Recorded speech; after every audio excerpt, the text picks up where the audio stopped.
What if everything you knew about your world was a lie? In this story, Earth lies in ruins after decades of war with an alien race. And one of the last drone repairmen stationed on the planet believes he's protecting humanity's future. But when he discovers a crashed ship and a mysterious woman from his dreams, his entire reality begins to unravel. This is a story of memory, identity, and what it truly means to be human. It all starts with Jack dreaming about Earth before the war, the way he has seen it only in pictures. He sees a woman that smiles at him, which he has never met.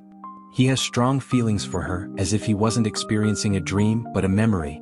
Jack awakens in his present in the year 2077. 5 years since a mandatory memory wipe, though still haunted by the same dreams. Him and Victoria were assigned to Earth for a mission, which will be complete in 2 weeks, and they could join the others. They are very different. He is curious when she isn't. The alien species, the scavengers, decimated Earth's moon half a century ago and wanted to take over the planet because theirs was dying. The Earth was thrown into chaos without the moon. Earthquakes and tsunamis had completely destroyed it when the invasion came. The remaining humans used nuclear weapons and won the war, but the planet was left mostly uninhabitable. The survivors left and built the TET, a temporary space station before the migration to one of Saturn's moons, Titan. Everyone had already been displaced there, while Jack and Victoria stayed on Earth to protect the hydro rigs which convert water to energy. The survival of humanity depends on it. Scavengers that are still on Earth continue to fight and disrupt their operation, attacking the drones and him. Their mission control calls them an effective team. Victoria is his communication officer and he is tech support for the drones. She is excited to go to Titan, but he feels like Earth is still his home. Jack enters his vessel to go on his daily patrol. He engages all the systems and checks with Victoria, then lifts off. Jack confirms the visual of the hydro rigs. Suddenly Victoria informs him that they have 2 drones down. Mission comes online and Victoria establishes communication with TET, informing Sally about the drones. She relays the information to Jack and links his vessel to its beacon. He follows it through a storm, when lightning strikes the vessel and he loses control for a moment, falling down. Meanwhile, Victoria attempts to convince Mission Control that they need new parts for a few drones that are down. She's given their directive for the day is to repair drone 166 and find 172. Jack spins out of control and is about to pancake on the ground, when he suddenly gets control back and pulls up. He comes up to the location of the first drone. Before he lands, Victoria checks for scavenger activity, but she has limited visibility. Jack lands close to the drone, grabs what he'll need to repair it and tells Victoria to watch his back. As he's working on the drone and talking to her on comms, someone is watching him. She tells him that he can't repair the drone, but he uses his chewing gum and manages to get it working. Before the drone powers up, Victoria notices something on her monitors. Jack turns around only to find a dog. The drone comes online and Jack scares away the dog so it doesn't kill it. He gives the drone his ID and it doesn't engage with him. It scans the place where the people were watching it from, then blasts off. Jack stops to eat lunch and talks to Victoria about the scavengers getting bolder. She says that once the 2 of them are gone, they'll only have dust and radiation. He decides to look for the second drone on the ground and takes out his bike. Jack rides through the desolate landscape where once there was water. He gets a faint signal from the drone somewhere in front of him, but he doesn't see it. However, he finds a sinkhole where he thinks the drone might have fallen into.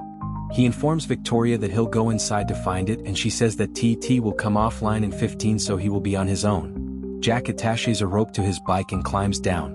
The scavengers are still observing him from the distance. Victoria requests drone backup to his location. Jack carefully lowers himself down, he can hear the drone and finally see it, but control doesn't hear him anymore.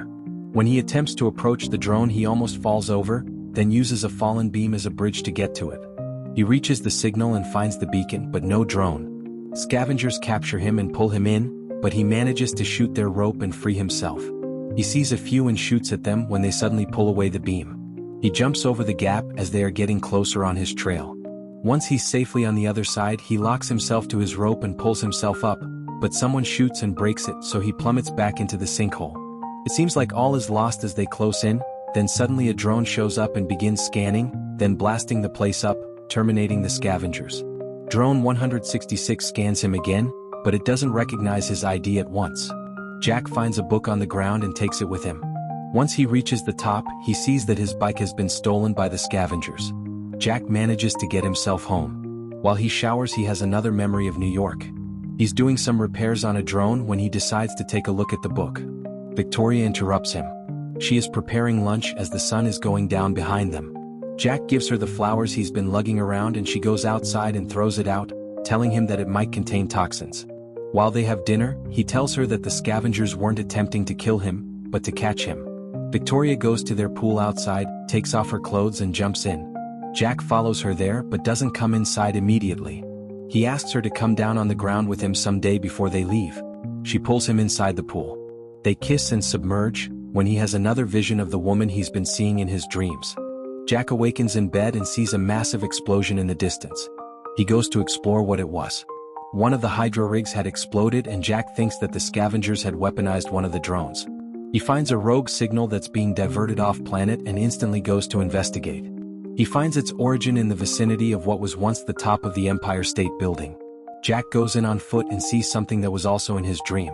He can hear the beacon and he attempts to get to it, seeing a few trinkets on the ground.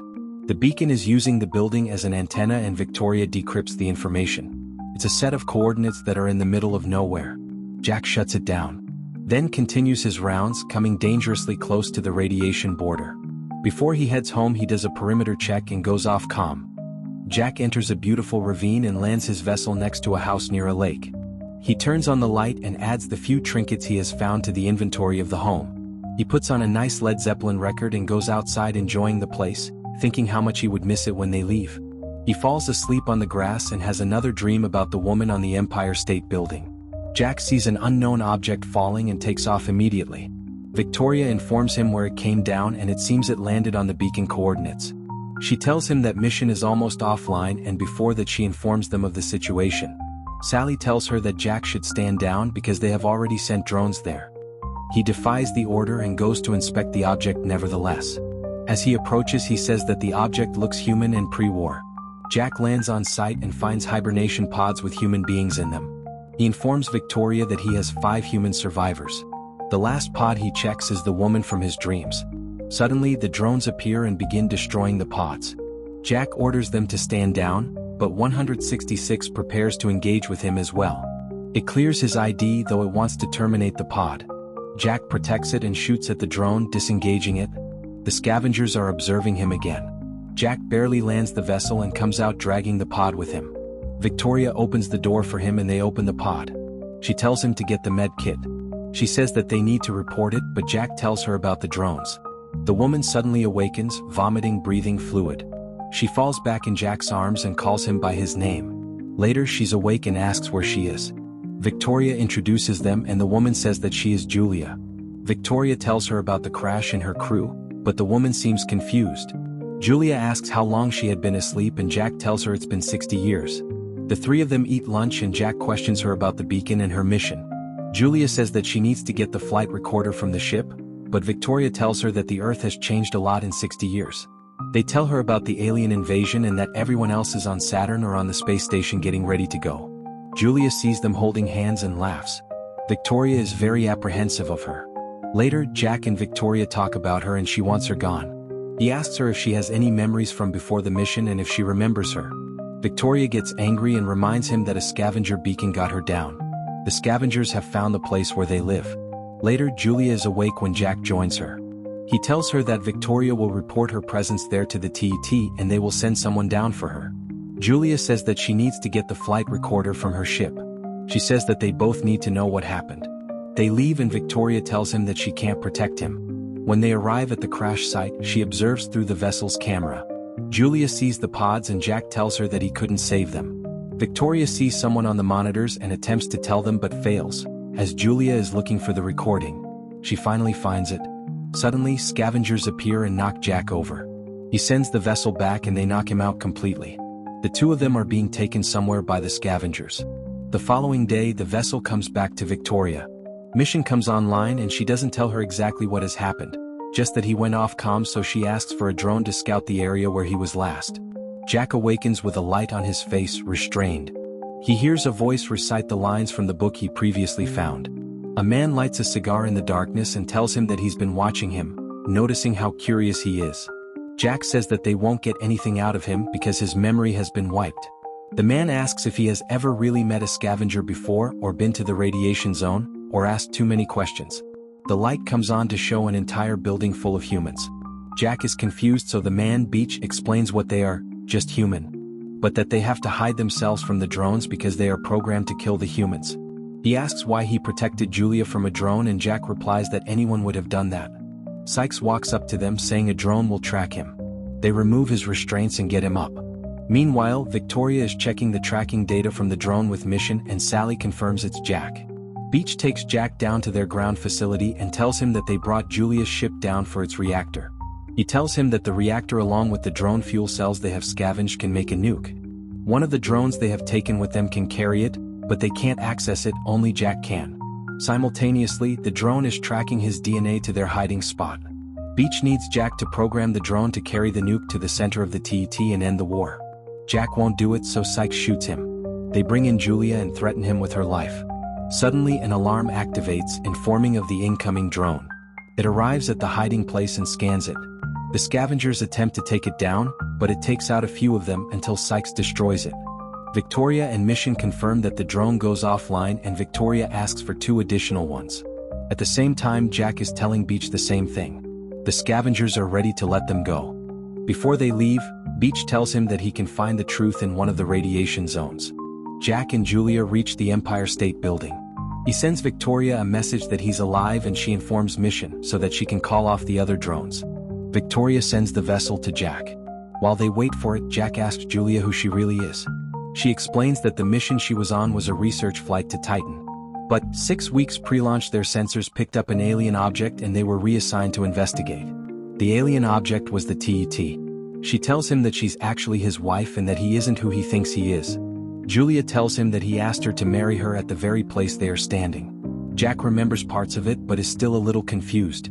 The vessel arrives and Victoria sees them embracing. They return to the home, but Victoria won't let them get inside. Jack tells her that they need to leave and explains that Julia is his wife. Victoria informs TT about Julia to Jack's protest. Suddenly, the door opens and one of the drones they have at the home activates. Jack tells her to come with him, but she doesn't want to go or believe anything he tells her. The drone appears and kills her. It approaches Jack, ready to kill him too, but Julia takes it out. Jack finally talks to TT and it tells him that it wants to bring him and Julia in to assign them a new mission. They leave the home and TT sends drones to get them. They have a long and grueling chase. Jack takes them inside the storm to get them hit by lightning. It stops them for a moment, but they press on. The vessel hides behind a waterfall and the drones miss it. Jack comes up behind them and destroys 2 of them. The last one is resilient. It almost crashes their ship, but Jack outmaneuvers it and destroys it. Unfortunately, 166 follows them and pushes them right into the radiation zone. It crashes into them and destroys the ship, so Jack pulls the escape lever.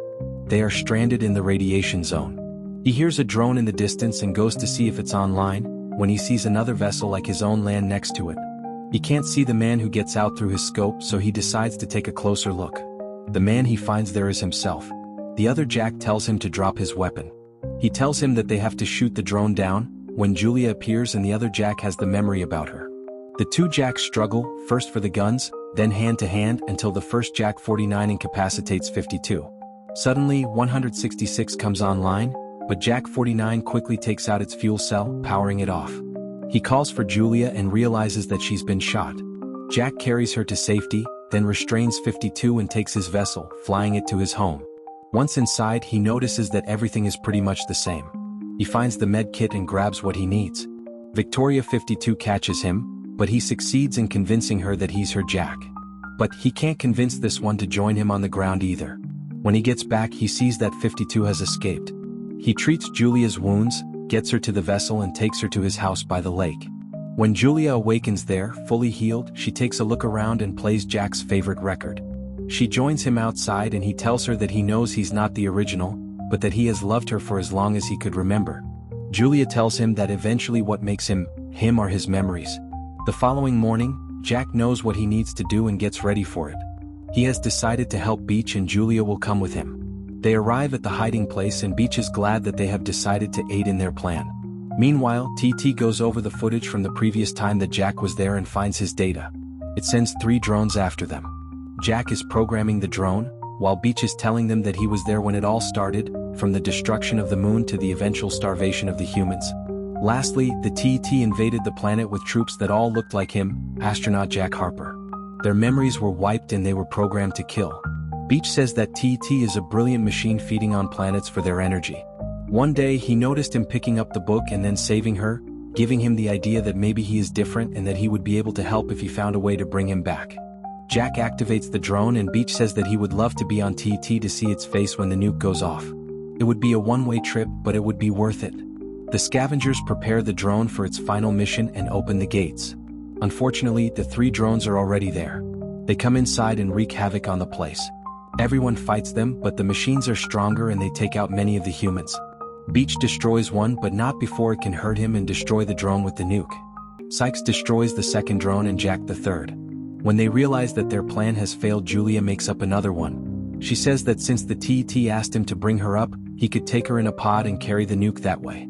The two of them say goodbye in front of a painting that reminds her of home. Then they prepare a pod with the explosive device and Jack lays Julia down in the pod.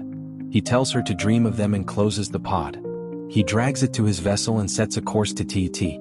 During the flight, he plays the recording from the ship and remembers everything. He was the commander of the ship and Sally was the actual NASA mission control during that mission. Victoria was his co-pilot. The rest of the crew, including Julia, were in hibernation. Jack approaches TET in the present and he tells her that he's bringing it the Survivor. It grants him entry. Back in his memory, they approach TET, but when they realize that the object is pulling them in, Jack decides to eject the hibernation module. Him and Victoria get taken into TET. He enters it in the present as well. It sends drones on him, but he convinces it to let him get closer.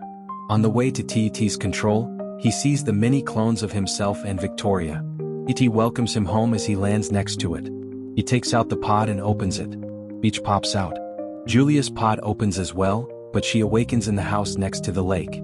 She didn't know he would take her there. Simultaneously, drones approach the surviving humans. Back in TET, Jack activates the nuke together with Beach and it is destroyed. All of its drones are destroyed as well. Sykes and Julia watch the explosion. 3 years later, Julia lives in the house with her daughter. Suddenly, the rest of the survivors appear at the lake. Jack 52 arrives with them as well. Jack has arrived home to his wife and child. And that's where Oblivion leaves us, with one man's truth reshaping the fate of humanity. It's a film that reminds us how fragile memory can be, and how courage sometimes means questioning everything you've ever believed. I'd give Oblivion 2013 an 8 out of 10 for its stunning visuals, haunting score, and the emotional depth behind its sci-fi mystery. It's more than just an action movie, it's a reflection on identity and sacrifice. If you enjoyed this recap, hit like and subscribe and check out the next video on your screen, another powerful story that'll keep you hooked till the end.